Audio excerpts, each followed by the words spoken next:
Ya gimana ini telurnya yang udah disortir, udah masuk mesin ya. Wah itu ada yang keluar. Cuman satu Pak. Oh. Bisa dijelasin Mas, satu itu keturunan siapa, anak siapa gitu. Kalau yang ini belum Pak, belum masuk target program yang itu Pak. Oh yang itu belum. Ini masih tahap kolonial yang kemarin Pak ini. Nah ini waktu penetasan kemungkinan ini tas tadi malam ini ya. Kalau dia dari segi bulunya dia sudah berani berdiri. Ini dari hasil masih inseminasi tapi belum saya pakaiin cincin itu Pak kemarin. Nah ini dari hasil ya, ini target kita untuk awal penyortiran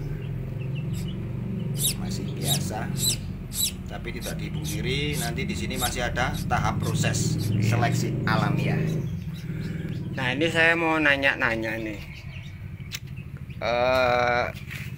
mesin tetas untuk ayam cemani nih, bocorin dong rahasianya buat teman-teman pertemani, bagaimana sih untuk menghasilkan tingkat penetasan yang lumayan tinggi gitu berhasil. Karena banyak dari teman-teman kita itu mereka gagal dalam penetasan, artinya itu yang netes itu sangat sedikit daripada yang mati di dalam cangkang gitu. Kalau Mas Ivan sendiri punya tips-tips sendiri nggak, atau punya cara sendiri nggak untuk penetasan itu supaya berhasil mendekati 100% gitulah Mas Ivan? Monggo Mas Ivan. Oke, baik Pak. Intinya nggak harus mencapai 100%, 90% aja udah bagus, Bagus ya. Oke. Dengan garis bawah untuk kategori cemani Pak. Nah intinya untuk kita untuk ke target mesin penetas yang paling utama itu kita untuk mengejar dari kerabang. Yang paling kita amatin kerabang, nanti kita ngejar kerabang itu dari segi pakan juga. Menurut saya pribadi, pakan juga mendorong untuk kerabang telur. Nah karena orang-orang bilang katanya kerabang telur cemani kan lebih keras dari telur yang lain, ya. Ada yang lain, intinya lebih keras lah. Tapi setelah semenjak saya opsikan pakai pakan, kemungkinan kan ayam juga butuh pakan yang intinya apa ya, kebutuhan pakan tercukupi lah, intinya seperti itu aja untuk mencapai kerabang telur dulu. Nah nanti kalau untuk pakan sudah, ayam sudah terpenuhi, nanti kita bisa langsung masuk ke mesin. Nah intinya kalau ke mesin itu cuman pada dasarnya kuncinya cuma di suhu Pak. Suhu. Oke. Sebelum masuk ke suhu, ini kan tadi Mas Ivan bicara soal pakan ya. Pakan juga menentukan kualitas dari kerabang telur itu. Apa ada pakan khusus untuk ayam-ayam yang sedang produksi, sedang bertelur gitu? Apakah pakannya berbeda gitu, atau gimana, dan apa pakannya itu apa gitu loh Mas Ivan? Opsi saya cuma pakai tambahin ini aja Pak, jagung lah. Jagungnya diperbanyak, tapi jangan banyak-banyak ya, intinya balance Pak, seimbang dengan kebutuhan ayam. Taruhlah kalau saya pakai pakan jagung, ada pur BR, ada bekatul. Kalau memang betinanya memang lagi proses produk, taruhlah tambahin kalsium, tambahin untuk sentra telur.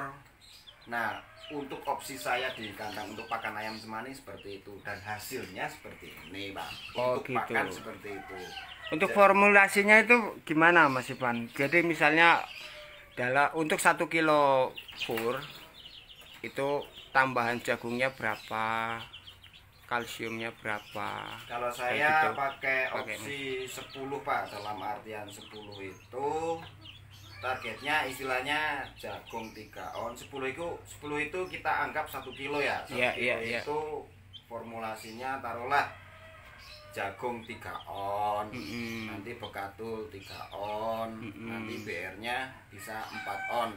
Itu nanti ketemunya kan 1 kilo. Nah, nanti itu kita opsi lah masing-masing ya. Sebenarnya untuk formulasi paten kita belum berani Pak, cuman masih dalam tahap eksperimen.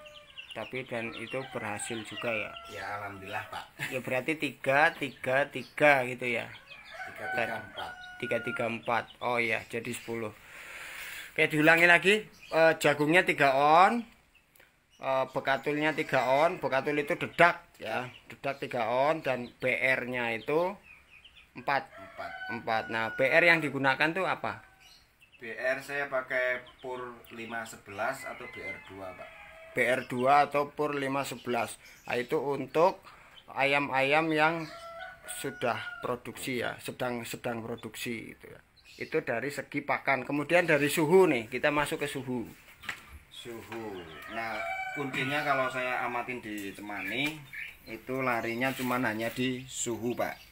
Jangan dilihat dari sini Pak. Ini jangan dibuat patokan ya Pak. Ini cuma buat settingan antara naik atau ke bawah suhunya Pak. Nah, pada dasarnya caranya sih, opsi saya untuk meraih suhu di dalam, saya cuma pakai opsi ini Pak.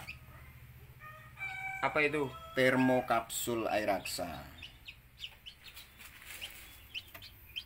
Termokapsul Airaksa. Nah, nanti di sini ketahuan Pak suhu di dalamnya antara di angka 37, 38 atau 3 berapa. Nah, nanti kalau untuk suhu Cemani idealnya saya pakai 37,8 Pak. 37,8 itu mati lampu atau nyala? 3 kalau untuk settingan ini termo. Kalau untuk settingan termo di sini saya pakai 39,7 itu lampu nyala. 40,2 baru lampu mati. Tapi ini jangan dibuat patokan ya Pak. Intinya saya cuma pakai ini untuk mencapai suhu di dalamnya. Ini Pak. Sebentar. Kalau mesin tetes itu kan memang sudah ada suhu ini ya. Namanya settingan dari sananya ya. Settingan dari sananya. Dan setelah dicoba, maksudnya Mas Ivan itu tidak berhasil. Dan Mas Ivan mencoba untuk mencari cara lain dan sekarang ketemu Pak, menggunakan ini ya. Jadi kita nggak usah patokan itu apa itu Mas namanya, lupa saya. Termostat. Termostat. Ya, pengukur suhu. Iya.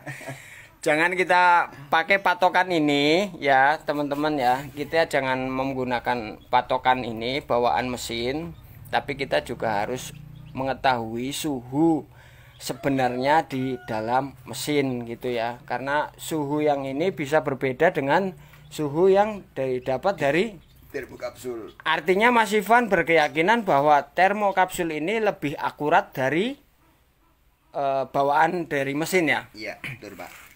Oke, sekarang suhu yang dari termo itu berapa? Yang dipakai 37,8. 37,8 Pak. Oke. 37,8. Nah, terus untuk mati hidup lampunya itu gimana? Ini secara Oke.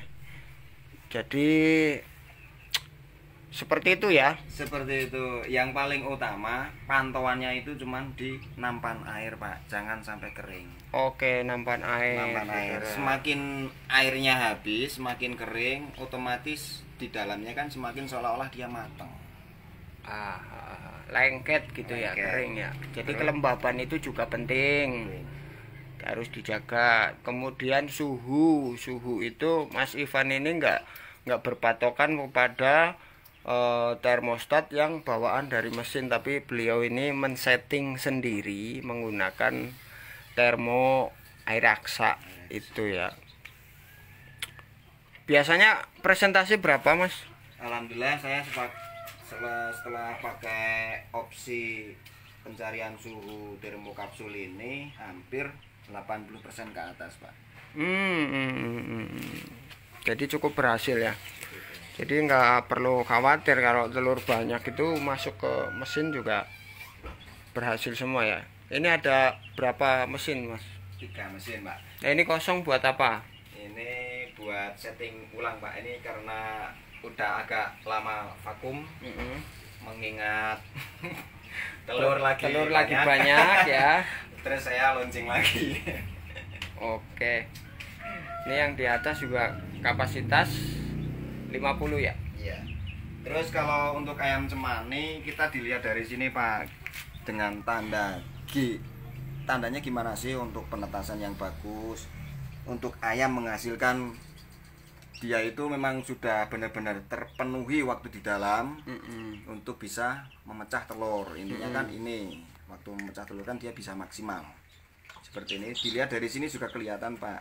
Diusahakan seperti ini, jangan sampai becek dalamnya. Oh iya.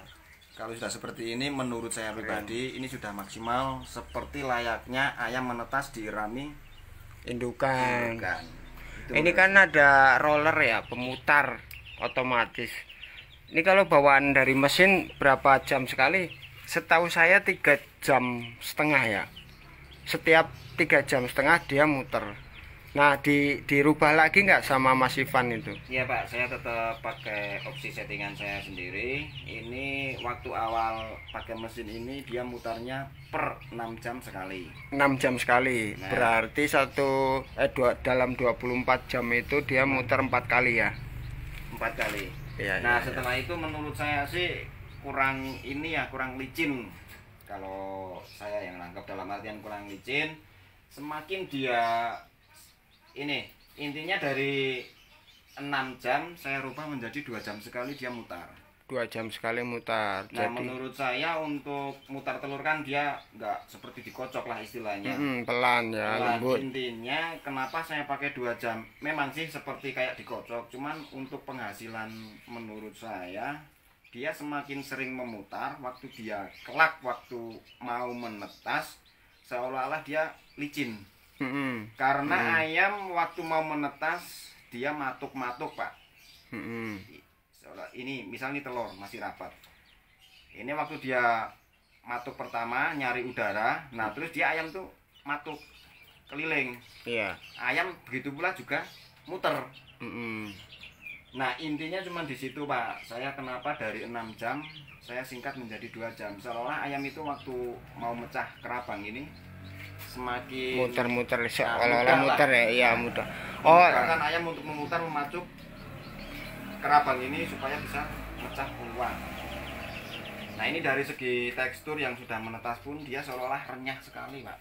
iya. Dari segi Empuk ya. empuk.